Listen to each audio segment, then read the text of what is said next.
IMF today. We have the very latest for you. In the last few minutes, the Finance Ministry has put out a statement, a move now to try and calm the markets following revelations that debt will be restructured and may be affecting domestic bonds. We have that for you, plus analysis all here on Top Story.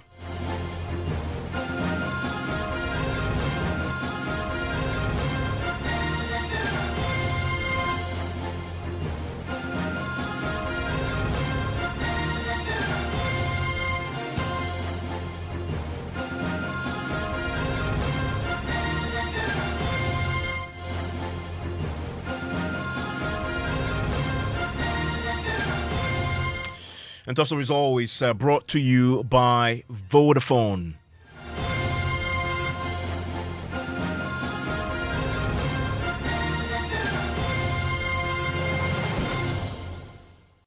And in the last few minutes, the Finance Ministry has issued a statement announcing its intention to place before the IMF team in Ghana today for showdown talks, what it calls a comprehensive debt sustainability analysis plan. And that will determine, from what we're hearing now from the Finance Ministry, the nature of the debt restructuring that is now set to happen, with, as has been suggested by Bloomberg, a focus on domestic bonds. And also tonight, government and the Finance Ministry is now moving to an attempt to calm the markets following these reports. That statement has just been issued in the last few minutes. We'll hear from the Finance Ministry also as it breaks down what this sustainability analysis may entail. We'll also do some analysis for you on where we are and what that could mean for you.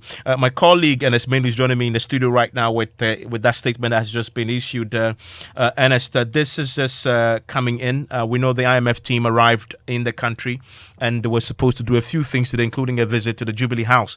But let's go to this statement that the Finance Ministry has issued today, and there's a focus on what they're calling a comprehensive debt sustainability analysis. What is it that the ministry saying? The very first paragraph, Evans, mentions that, which says the Finance Ministry, the Ministry of Finance, and the Bank of Ghana have commenced discussions with the IMF for an IMF-supported program.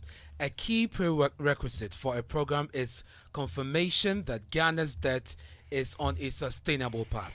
Now, this will require a comprehensive debt sustainability analysis, which is currently ongoing, and we'll be hearing shortly from an officer of the Finance Ministry who over the weekend gave us an idea as to the work that is being done in this direction. The second paragraph says the government of Ghana is putting together a comprehensive post-COVID economic program which will form the basis for the IMF negotiations. The program seeks to establish a macro-fiscal path that ensures debt sustainability and macroeconomic stability, underpinned by key structural reforms and social protection. And again, you'll hear shortly Evans Akliko talking about the major macro difficulty, puts it, macro decisions that government would have to take because of this IMF supported program, obviously in a bid to save the economy. The third paragraph says government negotiations with respect to the IMF supported program is commencing this week, and we are optimistic about making progress in our discussions. Government remains committed and shall continue to actively engage all stakeholders, both public and private, in a clear, transparent manner as we seek to fast track this process. And that's very instructive, Evans. Government is interested in fast tracking the process because, as you've heard from some economists, we really do not have time on our hands. We need to salvage the economy, seeing how all the indicators are faring. And one of the things that runs through this statement is a heavy focus on debt sustainability, which it's going to be key. The Finance Ministry itself is admitting this is going to be key going forward in this statement. And this debt sustainability analysis, it says, which is currently ongoing. So the idea is that it's not complete yet. If you listen to the Finance Ministry's Director of Financial Sector Division, Samson Akligo, he makes the point that they would present this to the IMF. The IMF will have their own ideas on that sustainability analysis report, based on which they can make progress on any supported program from the IMF. And the statement reiterates the point that it is a prerequisite, Evans, if we are to have a deal substantively with the IMF. I want you to listen to Samson Akliko, who is a director of financial sector division of the finance ministry, speaking on Newsfile over the weekend on the back of this statement that has just been issued, detailing what this means in terms of the conversations that are beginning today with the IMF. You know, the first thing that I think is important for me to do is to situate the conversation within the current domestic context. So one, it is true that we're in a very difficult period in terms of the macroeconomy. We can't pretend about that. If you see what is happening in terms of inflation, in terms of the exchange rate depreciation, a lot of real incomes have been eroded. And if you also see the trajectory of economic policy, what the Ministry of Finance, supporting the broader government, have been trying to do, especially since 2020, has been a lot of effort to see how they can contain the fallout that happened when the fiscal part was derailed, especially in 2019. But fast forward, what is important now is that the gains that have been made, especially in 2017, 2018, and 2019, have diminished. And we are in a very difficult situation. There's actually an argument that it's not correct for the government to be saying we built a strong economy, it was COVID and this and that came in. Because what they say is that if you had built a resilient economy, it would have withstood, the shocks that have come from external, situations. Why is it that it couldn't withstand them?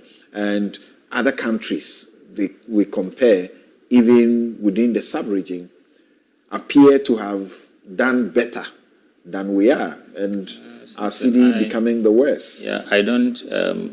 I think I would approach this conversation in two ways. I mean, one, when you look at the fundamentals of the economy, I have no doubt that there's a lot of work that we need to do. In managing the economy, especially when you are talking about macro stability, and you are also looking at the structural reforms, they must go hand in hand, but sometimes on day-to-day basis, the focus first is usually on what do you do to keep the economy stable, and then you move along. So in terms of the gains that I mentioned, the focus really is on what we have seen in trying to stabilize the economy, especially between 2017, 18, and 19. And by 2020, we could see that those efforts actually derailed. And as professionals, most of us know the things that led to that derailing. But fast forward, where we are now is that, we have decided to go for an IMF program as a result of the confluence of many factors. And by virtue of going to the IMF program, certain decisions need to be taken. And in the submissions, I think all those submissions have been done in a broader way, but I will try and simplify it in two ways. So one of the key things that we need to do is that we need to do some difficult macro adjustments. Those macro adjustments will come especially from expenditure. They would come from revenue, and they may also come from debt. Because when you are going to an IMF program, one of the key requirements is that your debt sustainability framework, must be something that the fund supports. So you will see that as we are going to next week, we're going to start an official conversation with the IMF on this debt sustainability framework.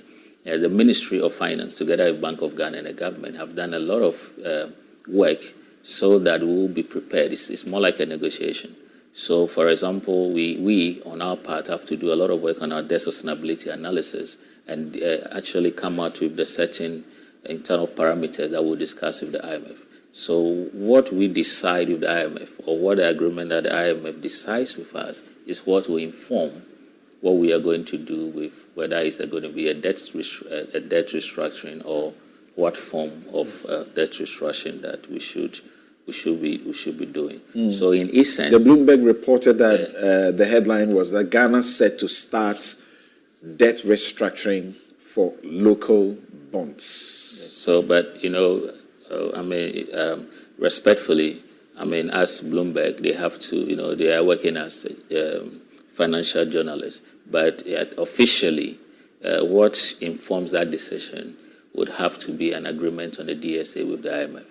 And then from there, the government will then have to take steps as to what we need to do. But fundamentally, there's no position or clarity yet as to whether, like Bryce Simmons and everybody else has mentioned, is going to be just looking at domestic or external debt or both. No. That will happen next week. Okay. Yes, because this whole conversation fundamentally is happening within the IMF framework. And as I said, the IMF will engage the country on our debt sustainability framework. But what are our options really? Our options in terms of what the restructuring will involve. No, so I think to actually assure the market, I think we not even start this conversation without an extensive engagement with the market, both domestic and external.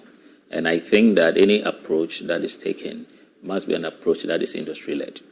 So I think that the final outcome will be a lot of iteration, not saying that would be maybe government imposing, like maybe this particular... No, but you go to the IMF with some strategy, at least with some plan.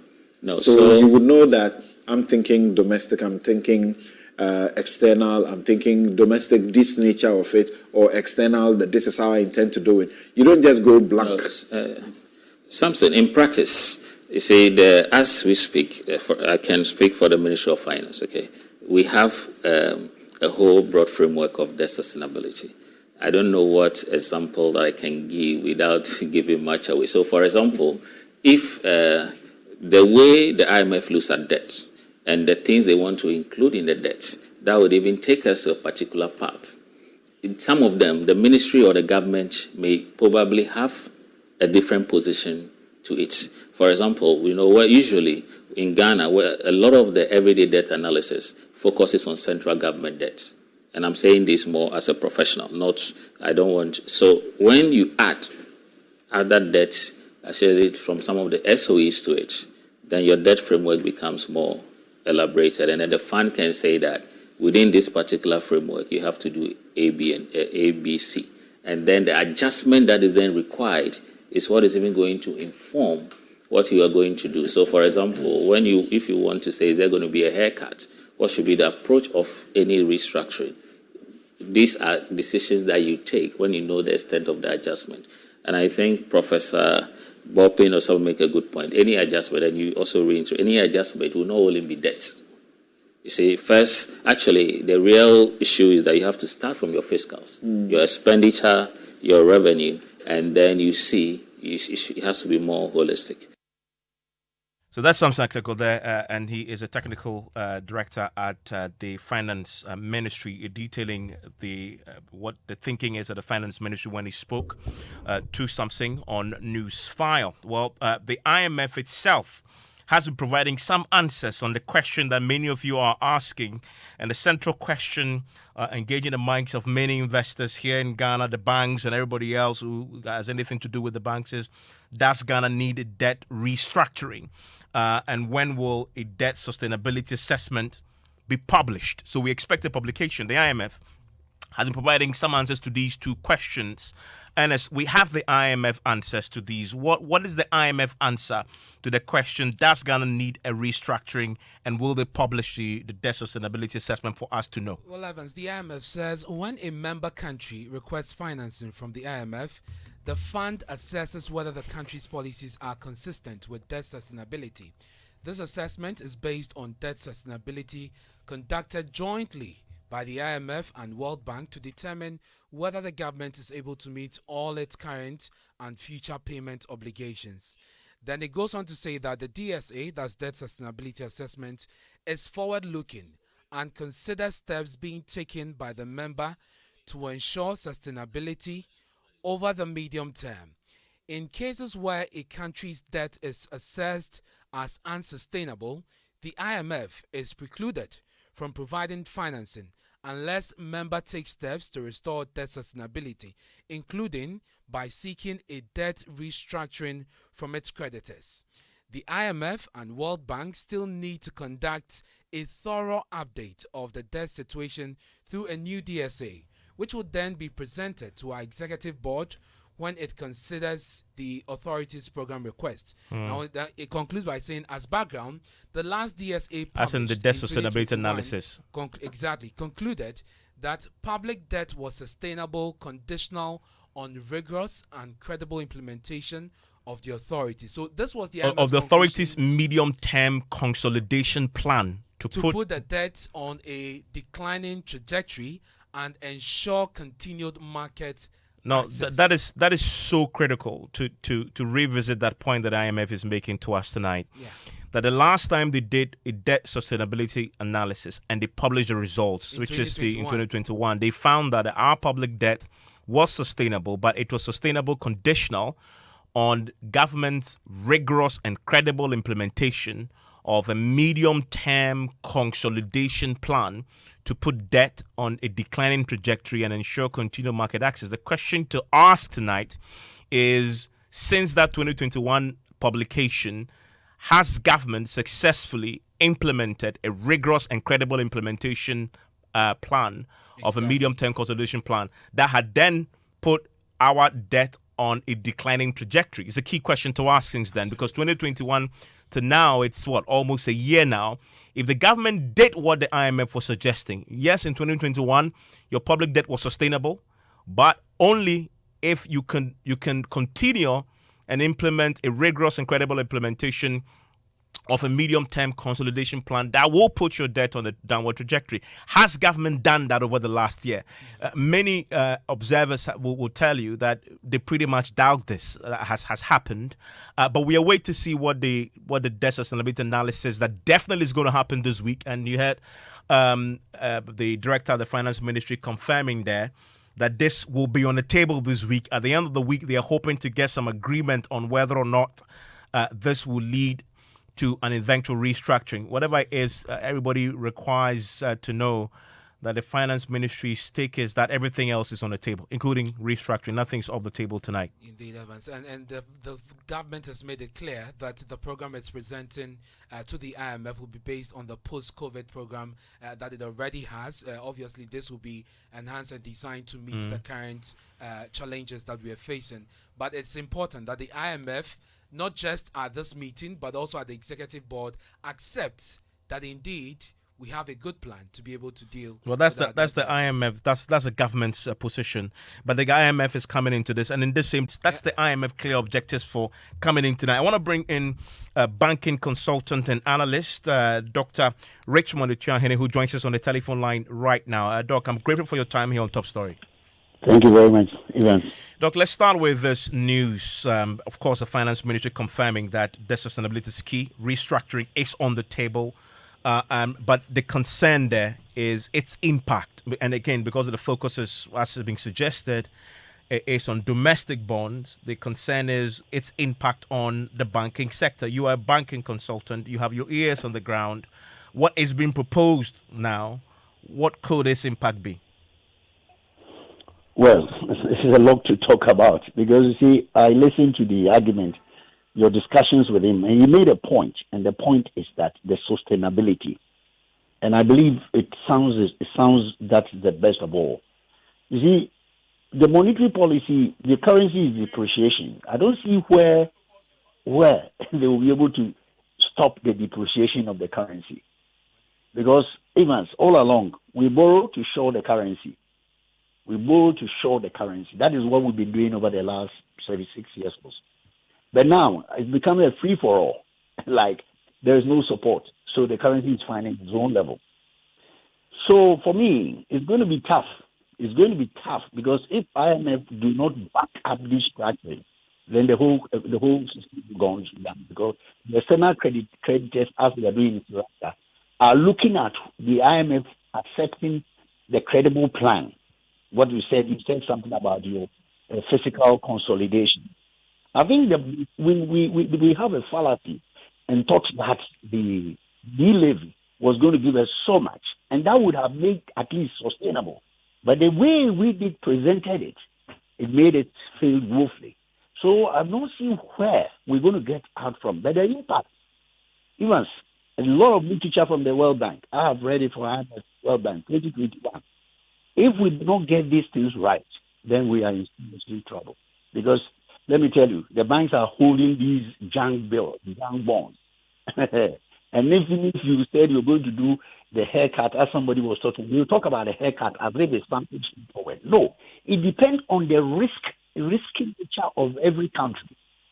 In Argentina in 1983, it was 75%.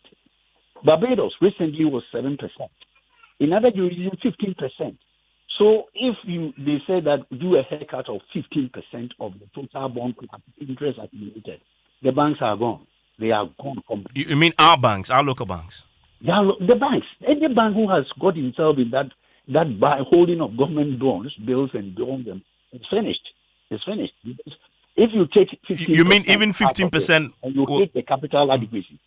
If you hit 15% against your capital adequacy, according to the IFRS 60, Evans, the banks have. Once the banks are finished, the country.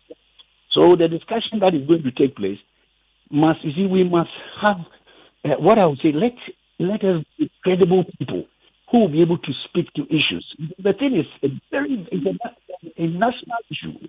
We are in a crisis, so I believe it's not going to be like somebody come and sit there talk about a fair haircut. The haircut has different grades. It has different grades.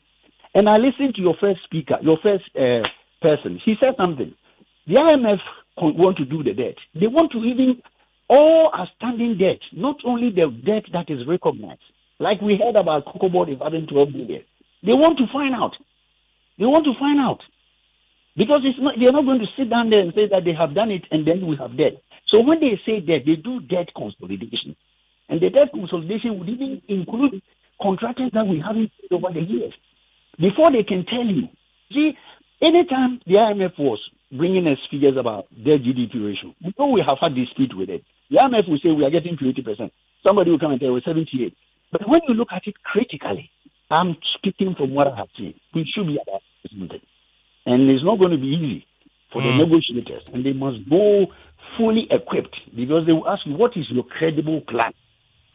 And the credible plan is something you need to put on paper and demonstrate it for them to see. Yeah, I mean, and they make the very important point that the last time they did a debt sustainability analysis of Ghana in 2021, yes, we're sustainable, but that was dependent on our ability to commit to implementing tough measures to put the debt on a downward decline. Dr. Chua Ahene, thank you very much. And Doc is going to join me later tonight on PM Express. We're going to be telling you everything you need to know about debt restructuring. But I want to bring in, the former Deputy Finance Minister, because I mean, when we talk about debt sustainability analysis and a possible restructuring, I mean, what is Ghana's experience with this? And our negotiators going into these talks with the IMF, I mean, what experience have they got in this area to maneuver and get a good deal out of this so the banking sector doesn't suffer unduly, as Dr. Chua Ahene has been hinting there? Well, the closest we came to that was in 2014.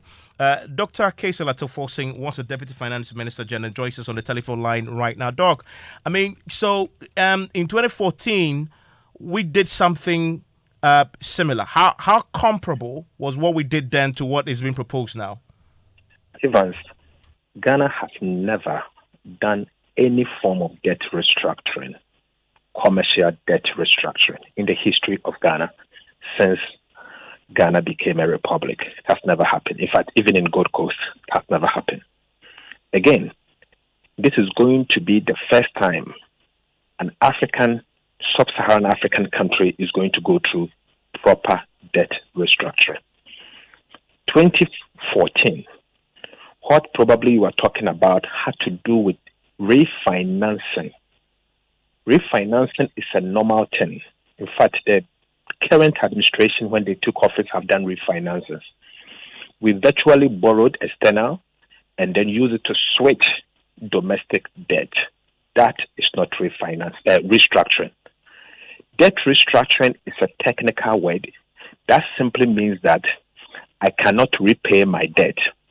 And so I want to sit with my creditors and renegotiate the debt, demanding haircut of either the principal or the haircut or both. And there are mechanisms in doing it. I can tell you that Ghana does not have the expertise to deal with it. And no country has ever done it without the involvement of the IMF. And that is why I am so surprised the way the government is going about this matter. The communication around this matter has been extremely poor. In fact, Evans, let me tell you, our country is in trouble. We are in trouble not because of the problems that we are seeing or the crisis that we are in. We are in trouble, obviously, because of the people that are in charge. The level of ineptitude is just too much. The way they handle things is unacceptable. The communication around this has been poorly done. It should have been the IMF, after doing what you call the debt restructuring, debt sustainability analysis, that they will find a better way to announce it and get it done properly. I saw it first from Bloomberg. Apparently, the Ministry of Finance has given the information out. I heard also that when the president went to the New York as part of the UN General Assembly meeting, he had a side meeting with investors, and he informed the investors that Ghana is contemplating debt restructuring. That is wrong. That is wrong. It's never done that way. It's a complicated matter and a market-sensitive matter. And when you are handling it, you should handle it with care. The strategy has failed and is going to cost this country a lot more. But Evans, to conclude on this matter, let me say that the debt sustainability analysis was not done in 2021. The last one was done in 2020. In fact, the data that they used was for 2020, and the report came out in 2021. It has been 2 years down the line. Our debt position has deteriorated. I can tell you that we cannot avoid debt restructuring. Even I can put my head on the line. And if Ghana does not go through debt restructuring, I may not even continue as a ranking member of the Finance Committee. Our debt is simply unsustainable. Look, it is not only the government bonds that is going to be restructured. Cocoa bills is going to be restructured. ESLA bonds is going to be restructured. Dacha bonds is going to be restructured. The entire envelope of government bonds is going to go through some form of haircut. Yeah, but and then also, the government says, the finance ministry says that is subject to conversations with the IMF, and nothing has been concluded yet in terms of that. So why did they come out? It's going to be. Why did they come out? They came out. I'm not the one who has come out. I've been tactical on this matter not to come out. I've said that the country first. So let's wait for this matter to be done properly before we come out. Now, today, they have decided to come out. Their communication on this matter has been porous. In fact, I'm waiting for post-IMF negotiation meeting. I will come out and address the issue of debt restructuring properly. Doc, thank you very much.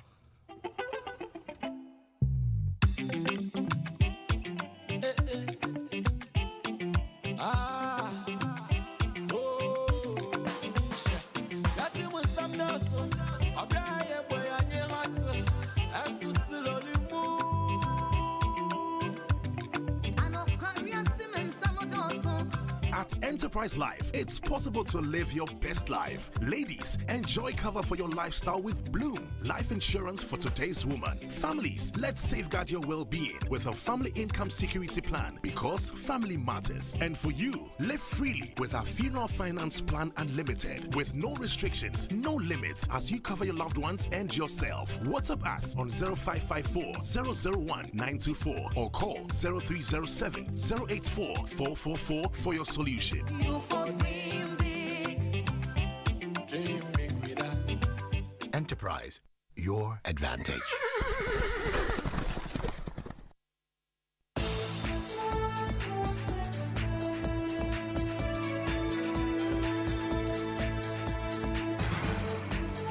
Hello, good evening and welcome to News 9. In the next 60 minutes, Oil Palm Development Association calls for sustained surveillance at the country's borders as it demands tougher sanctions against customs officials who connive with smugglers to illegally transport thousands of cooking oil into the country.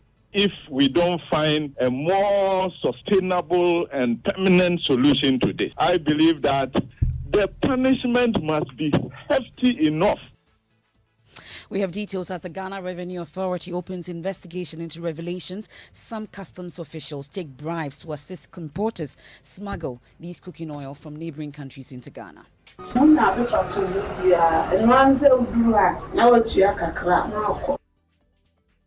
That's coming up in our latest Hotline documentary, Smuggler's Paradise. We'll also hear the confession of some customs officials. Also tonight, we ask, could the Ghana Airport Company Limited be hiding information for refusing to provide critical information on its deal with Frontiers Healthcare Services following an RTI request? I mean, that is absolutely nonsense. And I say this without any apology. Every $150 that was paid, Ghana Airport Company had $2 from every $150. How did they calculate the $2? We have details of that, and also invest in reading and seek explanation before you criticize. That's Vice President Dr. Bawumia to critics of government. Instead of asking for an explanation and also reading about it, they don't like to read, they don't want to ask for explanation, they just say you are lying. But today, as we commission the road, Omwaye, ding, they are silent. In business, a government to release its enhanced domestic program after initial engagement with the IMF. And in sports, the Black Stars head coach Otuado says his team is ready to make amends against Nicaragua in a second pre-World Cup friendly tomorrow. And also later, Medical and Dental Council serves notice to medical students that degrees from war-stricken Ukraine will no longer be recognized. We'll tell you why. And later, we'll tell you how Accra was lit as music icons set the Global Citizen Festival on fire.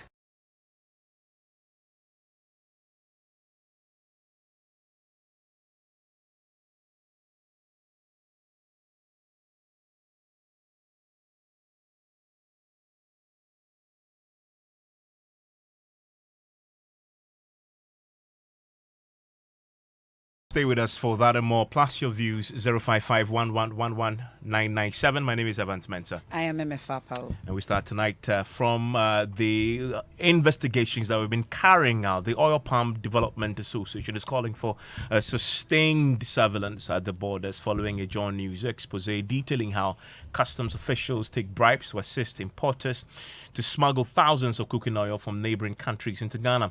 The Ghana Revenue Authority says it has opened investigations into these revelations. Some custom officials take bribes to assist importers smuggle thousands of cooking oil.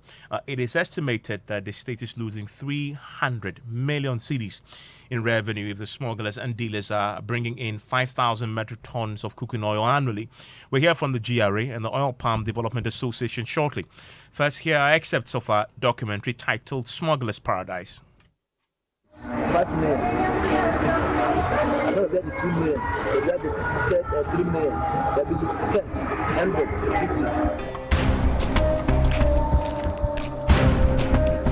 50. There are many checkpoints between Sampa and Sunyane. One of them is the Sumwa checkpoint. I decided to test claims of complicity of custom officials in the smuggling of cooking oil to parts of the country. I meet Lillian Abrefi and her superior at the checkpoint. They are willing to prepare forged duty papers to enable the team move our oil from Sampa past their checkpoint.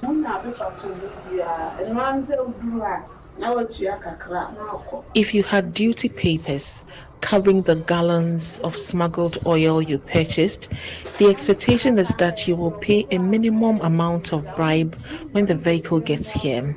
Where you're transporting the oil to is quite far. We would have left you off the hook if you were transporting the oil to Drubo, but custom officials at BBNE might arrest you. The way out is to use photocopies of duty papers from the shop where you bought the oil, and this will cover the consignment. Oil and rice are considered cocaine here. If you have the right papers, you still have to pay some amount of bribe. You should have budgeted for miscellaneous and use that to pay bribes to police and customs officials.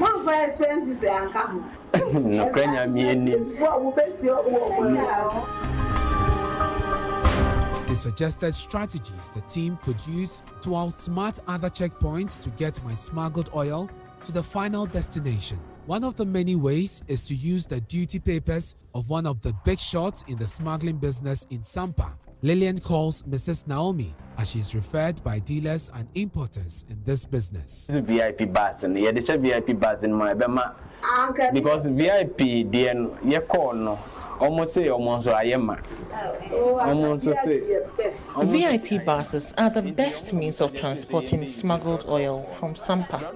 The commercial vehicle drivers are poor at communicating when they get to the checkpoint. I recall a dealer whose consignment was seized when they got to Bibiani checkpoint. We let her off the hook when she got here.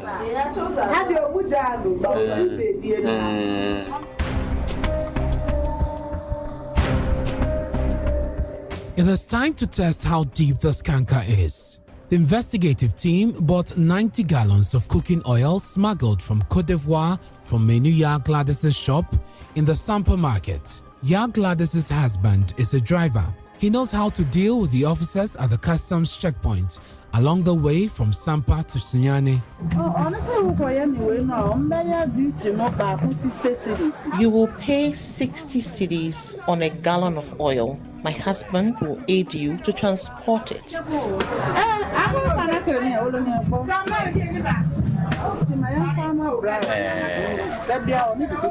okay. The next morning, the gallons of cooking oil had arrived at the Sunyani market. Ya Gladys and her team had successfully transported the smuggled oil from Sampa. The driver admits, however, that it was not easy because he had to pay bribes to customs and police officers. I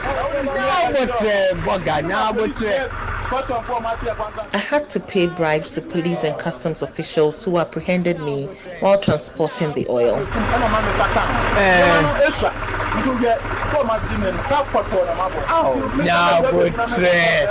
Ya Gladys and her team helped us to evade tax.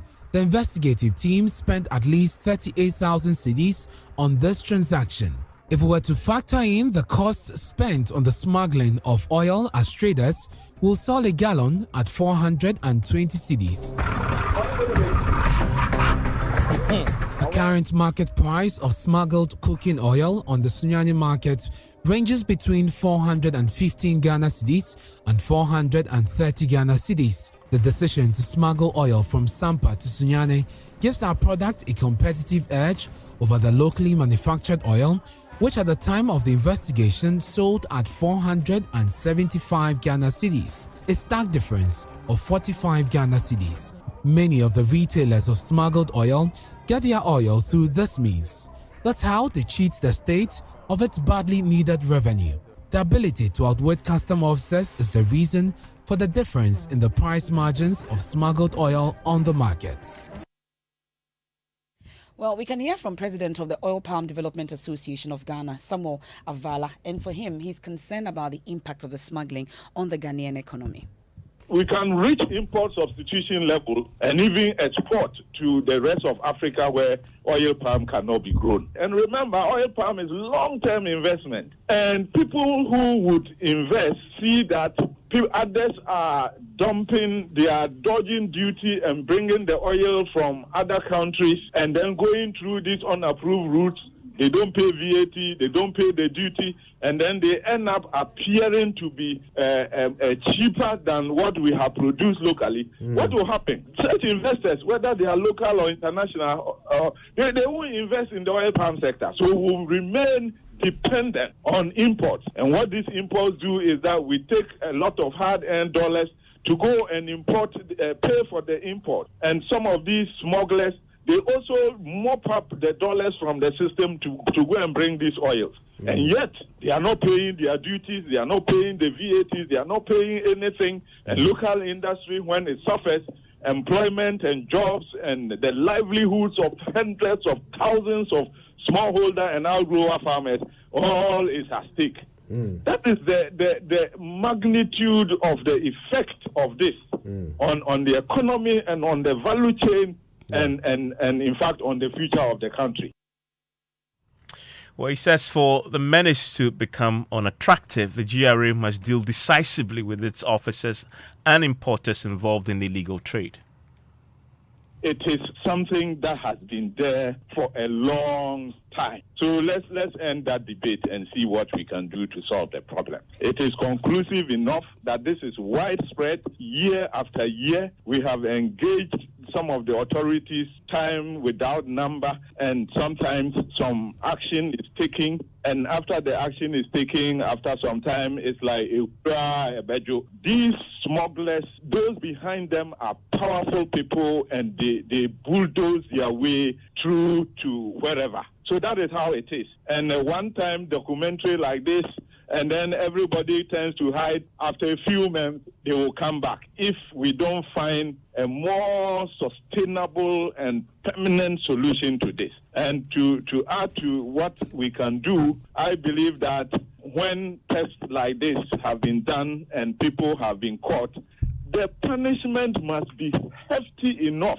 so that another person wanting to do it will think again. And so I disagree with my friend who says that, they won't come and sit on radio and tell all their strategy. That's fine. But we must also know, and the world must know, what kind of punishment and the disincentiveness that it presents to whoever may want to attempt it the next time. That one we have never seen, and I think that is why people continue. Whether it is the traders or those who actually involved in the smuggling or officers who connive and collude with them, that we must see and hear. Just as the expose has shown us, the same thing must come out so that people know who are these people. Once they are exposed that way, I can also even say that will end the thing. But anybody wanting to go into this same venture. Well, some good news, at least, and you can bet that we'll track to see its logical conclusion, because the Ghana Revenue Authority is telling us tonight that it has started the probe into the revelations and will bring all officers found culpable to book. Listen to Benjamin Bekai. He's a senior revenue officer, Customs Division of the GRA. We have the Internal Affairs Department that is under the Good Governance Department, headed by a Deputy Commissioner. And they, as we speak, this matter is before them, and they've begun investigations into it. We can assure you, we have disciplinary measures in place, and Customs is one of the institutions that disciplines our officers more, except that we don't come on air to say that we've interdicted so much officers. So tell us, how many have you interdicted over the past few years? There has been an instance where over 300 custom officers were interdicted before. You understand me? So year on year, we do discipline officers. We have administrative mechanisms that deal with officers who behave unprofessionally. How about smugglers? How many have you prosecuted? Smugglers, we fortunately, I think there is a court that has been dedicated for tax offenses, and I can assure you that we've set up a prosecution department that is in charge of these offenses. When we arrest them, they prosecute them. Unless we get in touch with them, we'll not be able to tell the exact number of prosecution cases they've had over the period. Don't forget, the full documentary airs tonight at 8:30 p.m. on the Joy News channel. I'm sure you've seen excerpts of it also on our social media platforms. Don't miss the full documentary later this evening. Well, there is a strong rebuke from a former Deputy Trades and Industry Minister and Member of Parliament's Public Accounts Committee, Ibrahim Murtala Mohammed, to the Ghana Airport Company Limited, who have refused to provide information concerning the Frontiers Airport testing deal to Joy News. The Ghana Airports Company Limited said the agreement with the Frontiers Services contains information that cannot be disclosed. Well, this is a response to the rights to information request sent to the company by Joy News. Frontiers was tasked to undertake COVID-19 tests at the Kotoka International Airport. We all remember that. The deal came under intense scrutiny following allegations of corruption leveled by some civil society organizations and opposition MPs. We'll hear from Murtala Mohammed shortly, but yes, what exactly Joy News sought from the airport? I interacted with Raymond Akwa earlier. A copy of the contract, the processes that led to the selection and award of the contract, and the reasons for that particular selection and award of the contract. The monetary side, how much has been raised so far? How much has government gotten? How much has Frontiers also gotten? That's all we asked. And the responses you got to these questions were? In fact, specifically, said the agreement between the airport company and Frontiers contains information of a nature which is exempted under Section 10 of the RTI Act 989. And they also said the airport company is not in possession of the chronology of the processes that led to the selection and award of the Frontiers contract to provide the services at the airport. It also said passengers arriving in the country who are required to undergo COVID-19 made payment directly to Frontiers, which were the providers of the services. And so the airport company is unable to confirm the amount of money derived from the COVID testing because passengers paid directly to Frontiers. And they are not able to give you these answers because they come under Section 10. What exactly does Section 10 say? So 6 main exemption rules are given there. It says information can be exempt from disclosure prior to official publication where the information contains trade secrets, financial, commercial, scientific or technical information, or the disclosure of the information can reasonably be expected to affect the integrity or stability of the financial system. There's also a security reason that's given, and that's when to affect the nation's security as part of the 6 reasons. And all this is comes why they say they cannot give you information on the Frontiers contract. They didn't specify any of the 6 reasons under Section 10. They just said Section 10 is the reason we are not giving you. Well, this matter was first raised on the floor of Parliament by Ibrahim Murtala Mohammed, who is a former Deputy Trades Minister and also on the Trades and Industry Committee in Parliament, Tamale Central MP. He has been reacting pretty strongly to the latest position taken by the Ghana Airports Company in response to our RTI request. Well, first and foremost, let me quickly respond to one of the reasons they gave to Joy for their refusal to provide you with the information you sought from them. If they said that the monies were paid directly to Frontier Health, I mean, that is absolutely nonsense. And I say this without any apology. Every $150 that was paid, Ghana Airport Company had $2 from every $150. How did they calculate the $2? So what it means is that on everybody who makes payment, Ghana Airport Company knew they were getting $2. So they can easily provide the information. Because if you are assuming that 3 people came to the airport, so you multiply 150 by 3, that gives you $450. And out of the $450, you get $6. So simply they are unwilling to provide them. It is also important to state that I asked the question demanding to know. And the minister in his response on the floor said he provided same to the committee when he appeared before the committee and said he was going to provide it. As I sit today, months after that statement, that information has not been provided. Well, let's bring in Edem Senano, is the co-chairperson of the Citizens Movement Against Corruption. We'll also get a perspective of a lawyer on this as well. Mr. Senano, we are grateful for your time. This is an issue that we've all been following for a long time, this Frontiers deal. It went to Parliament. We were told we'd be giving information. We followed up with an RTI request. But at this point, we are being told that issues about Section 10, including trade secrets and security matters, for which reason we are unable to get any response from the Ghana Airport Company Limited. Your reaction? I think it's very unfortunate. It's a very intriguing response because which aspect of Section 10 are they coming under? And as the previous speaker pointed out, the calculation is straightforward. The airport keeps track of the numbers of persons passing through it. And so it has a clear system for establishing numbers of people, those who paid certain amounts, and therefore should be able to tell what it is that Frontiers received and whether what they have transferred to them is actually the amount that ought to. So it's really quite baffling for anyone to suggest that this is information that is a trade secret that can cause business disruption or any other such thing. I think that going back to the RTI Commission to establish whether this is something that they can do, it's an important next step. And hopefully we'll get the actual details and we can have clarity on whether Ghana has gotten everything it ought to have from this particular deal and contract. Okay, well said. Thank you so much for joining us. That's Edem Senanu, co-chairperson of the Citizens Movement Against Corruption. Evans, I must add that we know that we are making moves to go further to the RTI Commission for clarification on this particular request. Absolutely, and the questions that we've asked the airports company, they had said that Section 10 of the law prohibits them from disclosing that information, which borders on some information is exempt from disclosure, even if you apply for it. Information which could reveal a trade secret, research, scientific, technical, commercial, financial, or labor-related information supplied in confidence is exempt from disclosure if the disclosure of that information can reasonably be expected to prejudice the competitive position of a person, a group of persons, or an organization. Are they suggesting that the Frontiers have information that if it's disclosed, it will prejudice their competitive position?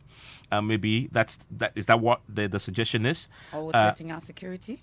Exactly. Or B, adversely affect negotiations with a third party, result in undue loss or gain to a person, a group, financial institution, or any other body. D, result in a public institution not being supplied with similar information where it is in the public interest that the similar information be supplied to the public institution. Information which has already been made available to the public by the appropriate person, authority, or body is not exempt from disclosure under subsection 1. And that cannot hold because we've heard from the MP who first made the request in Parliament months on. The Transport Ministry is yet to provide that information they asked for. Let's speak to Samson Ladia Yenini. He is lawyer, colleague here, and he followed very closely the Right to Information Law all the way from when it was a bill to it was passed, and joins us on the line. Samson, I wonder what your take is on this response from the airports company. Very embarrassing, complete hogwash. And I think this time that it must be sounded to some of these public officials who are embarrassing themselves, embarrassing the state at large on the implementation of the ITI Act. I came from a week-long activities marking RTI Week today, and it was an interesting searching to the extent that they are very good. There are institutions that have been very responsive and are allowing the law to flourish. But to see what the request contained and the answer, that's nebulous, quite, I just want to be careful and choose my word. But see, when you say Section 10, I don't know who advised whoever wrote this letter. When you say Section 10, you haven't said anything. Because Section 10 contains a whole gamut of the exemptions regime. From the very beginning of the exemptions from Section 5 or 6 up to 16. If you put one section and say, because, and check again, if they say that the information that they are required to supply, a portion of it, that's what they suggest, a portion of it. What about the other portion? What about the other portion, which is not in the nature that they say is caught by the exemptions rule in Section 10, which in fact they don't tell us the specific issue in context. So, you see, the RTI Commission so far is being applauded by everybody because they are doing such a great job. Let Raymond and his team make their appeal. Because once again, I see that this reply was done by the head of the institution. Having been done by the head of the institution, they have actually waived their right for the head of the institution to be appealed to for an internal review. If an information officer had replied, then the next step would have been to appeal to the head of the institution to do a review. But being saying the head of the institution has done it, then they have waived that right. So you have a right to make an appeal direct to the Right to Information Commission, and then they will make a determination. They will be called and they will be asked to tell exactly what is exempt that they refer to and why they should not be forced to give the information. But, in bottom line, I will encourage them to read Section 17 even before they get to the RTI Commission when they are invited. This is a matter of such high public interest that the disclosure, the benefit to the public, outweighs any disadvantage that will occur because of the disclosure. And the law compels that it has to be disclosed. So some of these public officers should simply stop embarrassing the entire country, because the country is making a good name under the RTI. And some of these people are just destroying that image. Samson Ladayini, thank you very much for that. But that's the position of the airports company. We here at Multimedia will taking this up with the commission.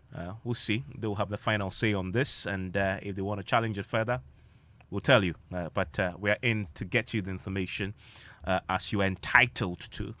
You're listening to News 90s on Joy 99.7 FM. Still ahead. Invest in reading and seek explanation before you criticize Vice President Dr. Mahmoud Bawumia to critics of government. Instead of asking for an explanation and also reading about it, they don't like to read, they don't want to ask for explanation, they just say you are lying. But today, as we commission the road, Omwaye, ding, they are silent.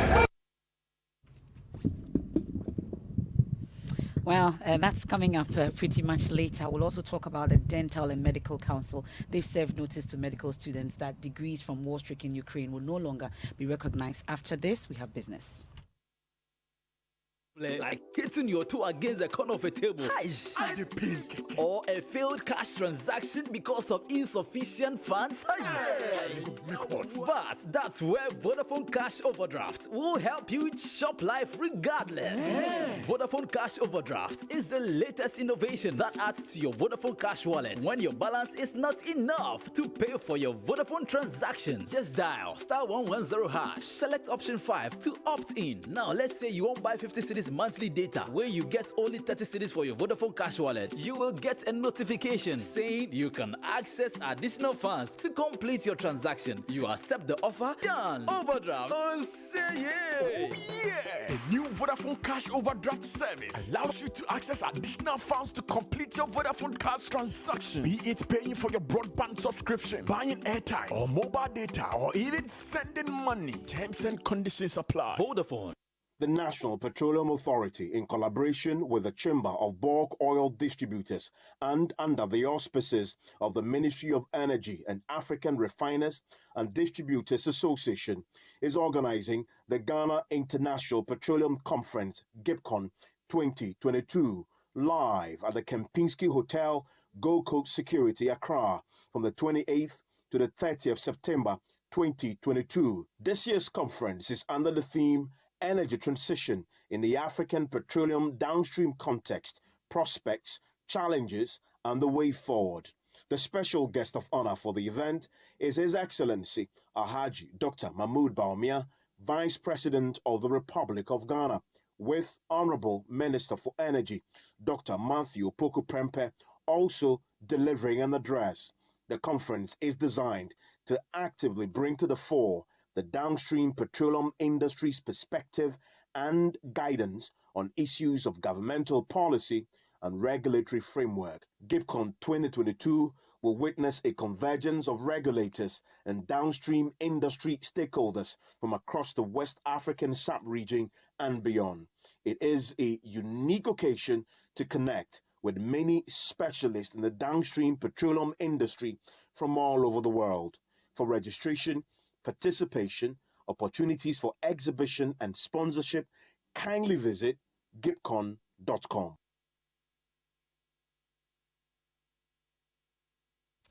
And George Affe is here with business. Hello, George. Hi, months, and government is talking about releasing the enhanced domestic program after initial engagement with the IMF, following calls by some civil society groups that they want some details on this whole fund program that government is negotiating with the IMF. And the Chamber of Bulk Oil Distributors assures of adequate fuel supply to last even beyond the Christmas season. We'll be getting you more details on that one.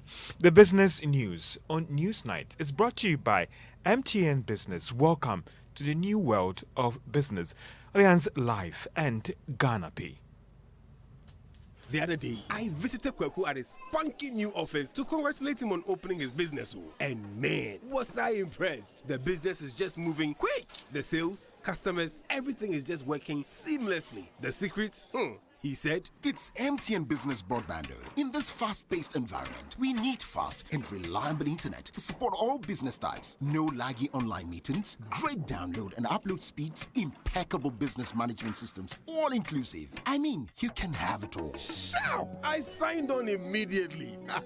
To enable your business stay ahead and stay connected, make sure you're signed on to the best internet made just for businesses. MTN Business Broadband. Sign up today on broadband.mtn.com.gh and manage your account on my MTN app. Call 0244 308 111 for more information. MTN. Son, we are so proud of you for setting up this hospital. I really love those hospital beds and waiting chairs. By the way, did you import them? No, Dad, I didn't. I actually got them from Kingdom Books and Stationery right here in Ghana. Wow. We also bought our office supplies, safes, executive desks and chairs from Kingdom, and they gave us expert advice on how to set up our office. Guys, that makes 3 of us. I also got our sofa and bedroom sets, plus our dining hall furniture for our new home from Kingdom. Wow, Mom, that makes 4 of us. I usually get my stationery items from Kingdom. And my teacher also mentioned that our classroom furniture was provided by Kingdom. So there you have it. Whenever you're thinking about setting up an office or acquiring furniture for your home, etc., Kingdom Books and Stationery should be your first point of call. With over 40 years experience in the industry, we stock and supply a wide variety of globally sourced office and home furniture, stationery and equipment. Visit our head office, Osu Akwaje, or our office near the Osu Stadium. We're also in Tema Community 1, opposite Olam SHF, Kumasi KNUST campus, UCC Cape Coast, and now at the Marina Mall, Airport City. Or call us 0302 764101, 764209, or 762792. Visit our website www.kingdomgh.com. Alande! Missy! Alande! Adepen Alande. Ghana Pay Alande. Hey, finally! Ghana Pay Alande. Do more your way on Ghana Pay. Send and receive money at 0 transaction fees. Pay bills, buy airtime and data. Transfer money in and out of your bank account and so much more with Ghana Pay. Dial *707# to register for Ghana Pay or download the Ghana Pay app from the Play Store or App Store. Alande! Ghana Pay Alande. Ghana Pay. Your money, your way. This service is powered by Gibbs. Allianz, insurance since 1890. At Allianz Life Ghana, we have a wide range of life insurance packages to suit all pockets, from individuals, groups, associations, and businesses. We cover your employees, your funerals, pensions, children's education, and your future. Call us on 0302-267-892 or visit our website www.allianz-gh.com for more inquiries. Allianz Life. We secure your future.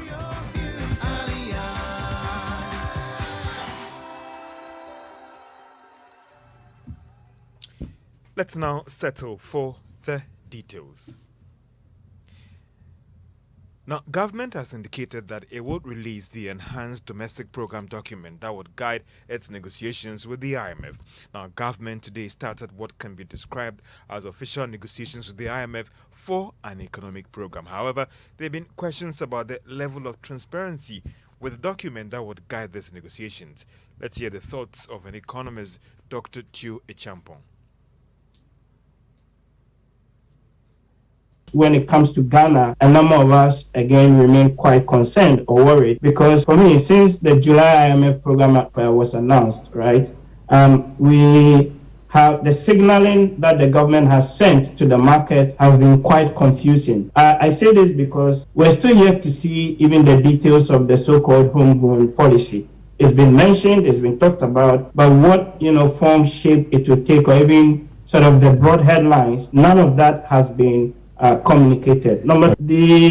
Within that homegrown policy, the element of your debt sustainability analysis, the restructuring, all of those things, again, is still missing. So what is left really is now a lot of speculation taking place within the market.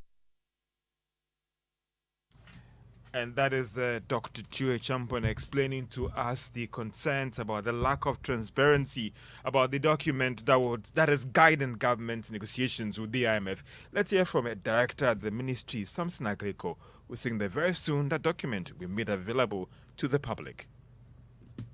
A domestic recovery program is being worked on. It is going to be discussed with the fund, and when an agreement is reached, it is then that it will be published. So that information too is something that will be made. Because of the fund engagement, it is very difficult to put information out if it is not, there's no mutual agreement as to the extent of adjustment that the fund would work with us to achieve and otherwise. Everything will be done to make sure that the financial system is protected and is stabilized, and that a lot of actions will be announced, especially when an agreement is reached with the fund, to make sure that extensive engagement is done with the market so that we don't have the disruptions and that there is no need for any substantial panic.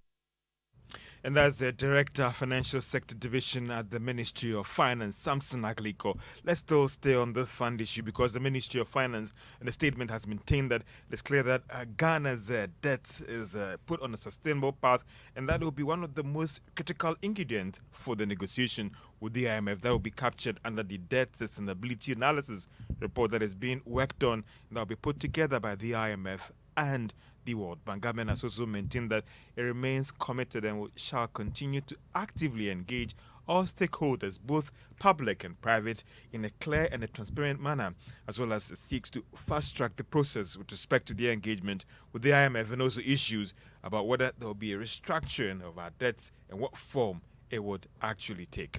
Now, the Chamber of Bulk Oil Distributors has given the firm assurance that there is enough fuel supplies in the country that will last even beyond the Christmas season. Now, this follows reports that the country could soon be hit with some shortfalls in the coming weeks. The Chamber, in a statement, maintained that the report about fuel shortages is unfounded. Chief Executive of the Chamber, Dr. Patrick Ofori, in a statement also argued that the country's strategic fuel supplies have been replenished through a policy intervention by the Bank of Ghana. Dr. Ofori also announced that the Bank of Ghana has allocated or is allocating about $120 million from now to the end of the year to aid importation of petroleum products.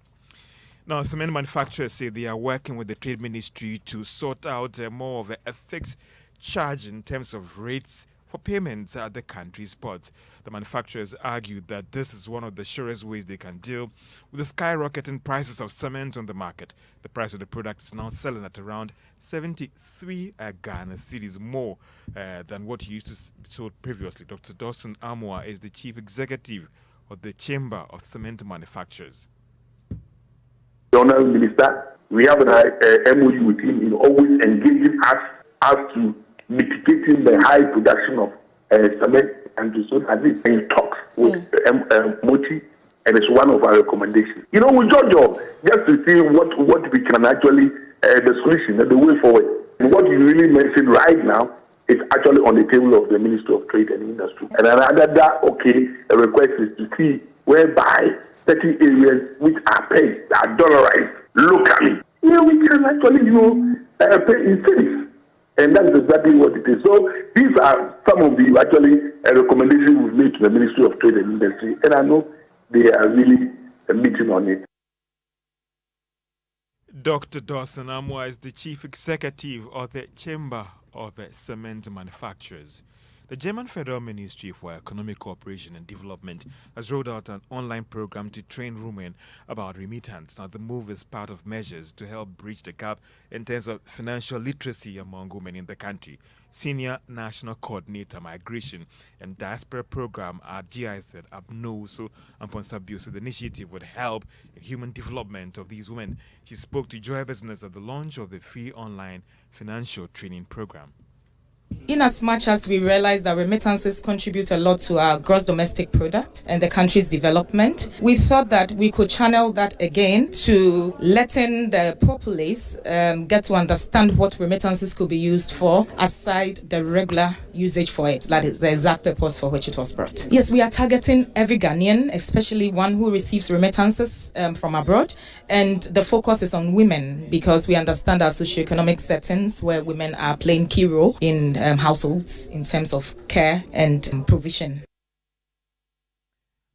Abno Usuabio is Senior National Coordinator Migration and Diaspora Program at GIZ. To the stock market, if you're an investor in Access Bank, it was up by Peswa and it's now worth 4 Ghana Cedi, 1 Peswa, that is per share. Let's look at that one also. Of GCB was up by 30 Peswas to close at 4 Ghana Cedi. So if you're an investor in GCB, some interesting developments there for you. EcoBank also was up by 7 Peswas to close at 6 Ghana Cedis, 67 pesos. So some interesting developments there if you are a shareholder in any of these stocks on the Ghana Stock Exchange. Back to you, Evans. Thank you very much, Georgia. So, listening to News Night is on Joy 99.7 FM. Now, the Vice President, Dr. Mahmoud Bawumia, is asking critics of government to invest in reading and also seek explanation from government before they criticize. According to him, many of government's political opponents cast doubt on the viability of the Sino-Hydro projects when government initiated the move, addressing chiefs and people of Cape Coast at the commissioning of the Cape Coast inner city roads.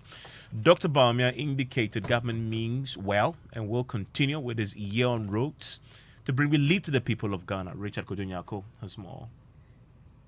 I am particularly happy today because when we first mooted the idea of the Sino-Hydro Roads project after my visit to China in 2018, many of our political opponents said that what we were proposing to do under the Sino-Hydro Roads project was not possible. They said, in fact, that we were lying. But today marks yet another day of the commissioning of yet another Sino-Hydro project, Fili.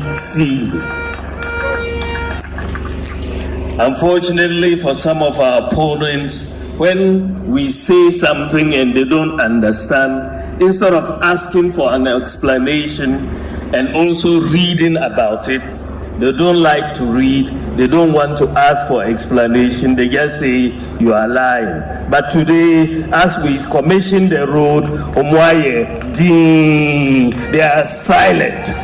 They are no longer saying it's not possible. Ladies and gentlemen, the construction of the Cape Coast inner city roads is part of the Master Project Support Agreement between the government of Ghana and the People's Republic of China. And that's the Vice President there, Dr. Mahmoud Bawumia. And we're just 4 days away from September 30, which means that if you have not registered your SIM, have you done it? Yes, I have done it. Have you done everything you No, have? Data, I've still not Your done data it. SIM? Yes. That's also part of it, right? I'm told. It may I be see. blocked. And as Communications Minister Eslo Owusu Ekufo warned, we all know that there was a warning. And the move has been criticized by some civil society organizations who have called on government to extend this deadline. Already, Vice President of Imani Ghana, Selon Branche, is leading some citizens to sue government on the matter in a bid to extend the deadline or do away with it altogether. Well, tonight, Joint East is learning some citizens have filed a writ at the High Court for an injunction against against the NCA and Attorney General on this particular exercise.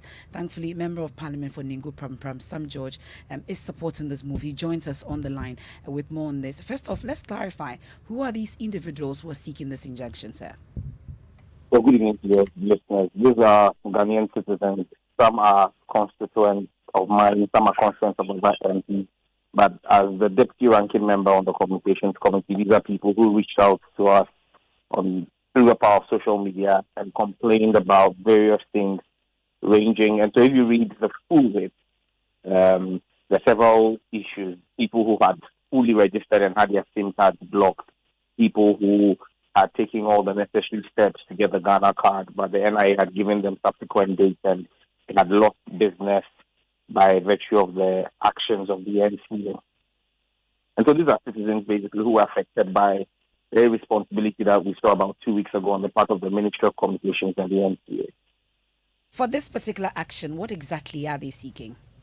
First and foremost, an interlocutory injunction from the court to curtail the arbitrariness of the Minister of Communications, and then further to seek the courts to give directives to the ministry, defining what the administrative powers of the ministry are, and that the minister cannot exercise Article 296 powers in a manner that's arbitrary, because these are citizens who have complied with her directive and taken every reasonable step to get registered.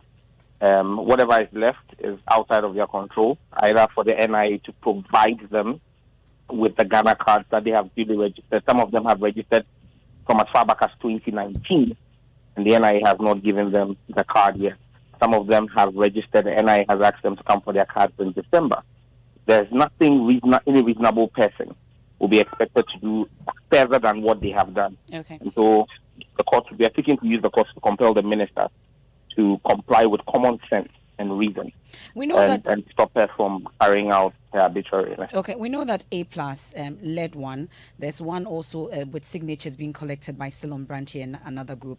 Is it the same? Are we consolidating or this is different? Consolidation will be up to the court. I know that this week there should be at least 3 more lawsuits that will go. The class action suit that you speak about, that Silon is leading about 1,900 signatories so far. That is also being finalized to go to court. There is another one that is actually challenging, that will go to court as well, challenging the whole basis of everything. Because, yes, we all agree that this is something that must be done, but the fact that something is right doesn't mean it can be done wrongly. There is actually no law in Ghana today that supports what the minister is doing. Absolutely no law. Okay. And so we want to find out from her in court what empowers her to do what she's doing. Okay, we are grateful. That's the MP for Ningu Pram, Sam George. Tao is joining us right now, and he has sports for us tonight. And the Black Stars, we are looking forward to another game tomorrow, correct? Absolutely. The Black Stars are looking to make amends against Nicaragua tomorrow after suffering a 3-0 loss against Brazil last week, Friday. Head coach Otto Addo has been speaking to the press ahead of pre-World Cup friendly, and he is confident of an improved performance. Another good test match for us, just to find each other, to find patterns, find connections. And yeah, we're happy to be here and have an opponent like Nicaragua, where we hopefully can try a lot of things. I don't think it will be that as tough as the match against Brazil, but it's a different toughness because they proved also in previous games that they can harm other teams, so it's going to be interesting. It's a different game. I think in this game we are favorites, so it demands different things from us. And we trained it, we talked about it the last days, and hopefully we can see a lot of, especially offensive patterns in that game. So that's head coach Otto Addo there. Meanwhile, Kumasi Asante Kotoko has filed a protest against referee Yao Blaise and his assistant match officials following the encounter against Accra Hearts of Oak at the Baraya Sports Stadium, which ended 1-1. So that's it, events. Tomorrow, Ghanaians are expecting a woto against Nicaragua, because of what Brazil did to Ghana Black Stars. Inaki Williams is definitely going to be on target. Jordan will score, and Dede Ayew, Thank you very much. We look forward to that game. I still listen to News 90 on Joy 99.7 FM. Now, the Ghanaian students currently in war-stricken Ukraine have been advised to take advantage of the government's intervention to continue their training in Ghana. This follows a directive from the Medical and Dental Council of Ghana that it will no longer recognize degree certificates issued by the medical and dental schools from Ukraine. We can speak to the Dental and Medical Council's registrar, Dr. Divine Ndombi, who joins us on the telephone line right now with an explanation why this is the case and joins us now. Dr. Ndombi, thank you for your time here on News 9. Thank you very much, and thanks a lot for having me. So why this position by the Dental Medical Council for those students who are in Ukraine or returned because of the war? What's changed? What has changed is that there is an online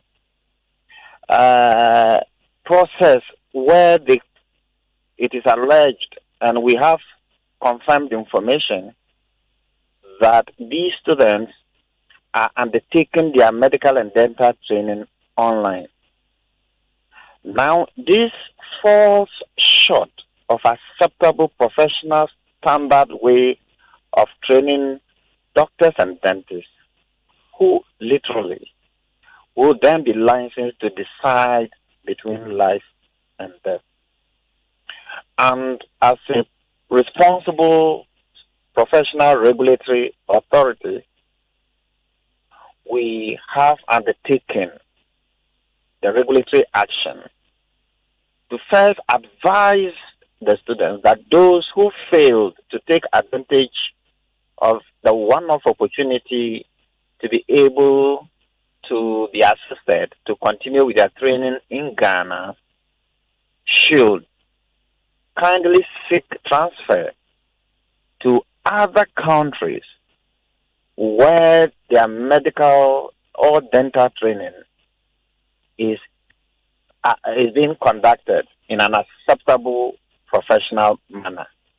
Otherwise, we as a responsible professional regulator charged with the public obligation of securing in the public interest the highest standards in the training and practice of medicine and dentistry in this country, we will not honor or recognize certificates acquired by trainees using the online training model. Are they guaranteed automatic admissions to continue? Somebody say terminates his or her education in Ukraine and comes into Ghana because of the current directive you just issued. Are they guaranteed that access to our medical schools to continue? Okay, so there's no guarantee. The first thing is that I indicated that there was a process adopted by our country, which I think Ghana once again, through its leadership, has shown through leadership in this matter. First, to provide an opportunity for those whose education, medical and dental, was disrupted and are willing to continue training in Ghana to be able to do so. Since March, a committee was set up. Right from April, that committee has received requests of those willing, and they have subsequently submitted a list of those who indicated their willingness. And those who registered, out of that list, some of them said they will come and take a pre-placement assessment, which was last conducted on the 16th and ended last week. And those ones will be placed. Anybody else, it is too late. It is too late for those. So if you didn't write the pre-placement exam assessment, then it is done. Too late. Okay, I'm grateful. I think that offers great clarity for those who are affected. Dr. Divine Ndombi is a Dental and Medical Council's registrar. This weekend, where were you? Oh, I was home. I missed it. I know what you're going to ask. I missed it. You were not at the festival? No, I was. You were? Yeah, right. You missed out big time. I did. Yes. You did too.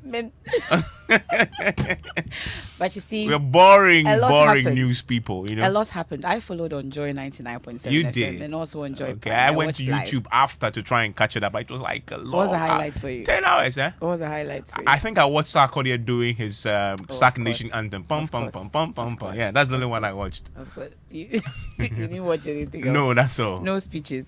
No, you I didn't watch catch the any president's speech? Not at all. What happened? Okay, I'll give you highlights of it. But Okay. first, here's the report put together by my Pizzo CBD.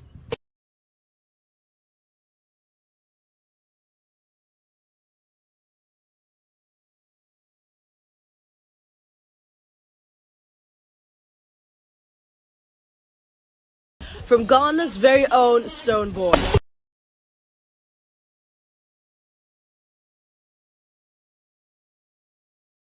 Crowd of music lovers, why he merits the title King Sark with back-to-back hits.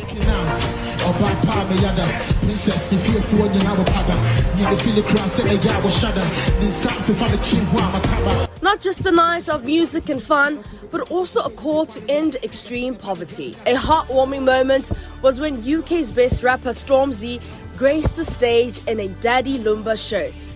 The faces of the Abingwa high hit maker in his prime were boldly printed on the shirts.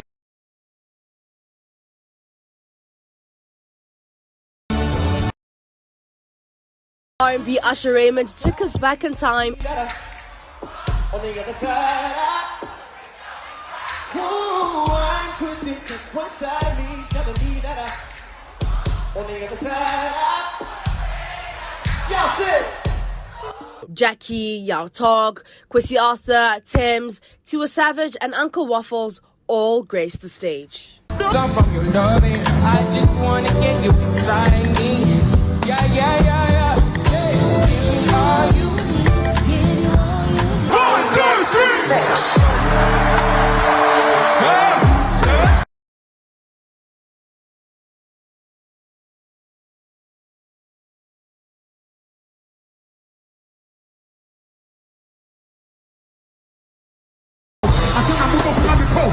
Okay, let me show you how it goes. I'm gonna never show. Listen to my niggas on the block.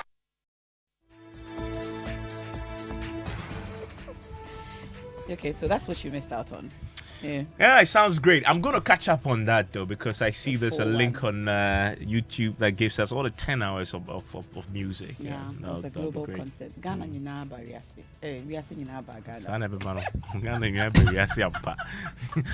Well, up next is Needless Hard Times. It's by Nana and Sako. I can wait for that. That's my opinion. We are going away.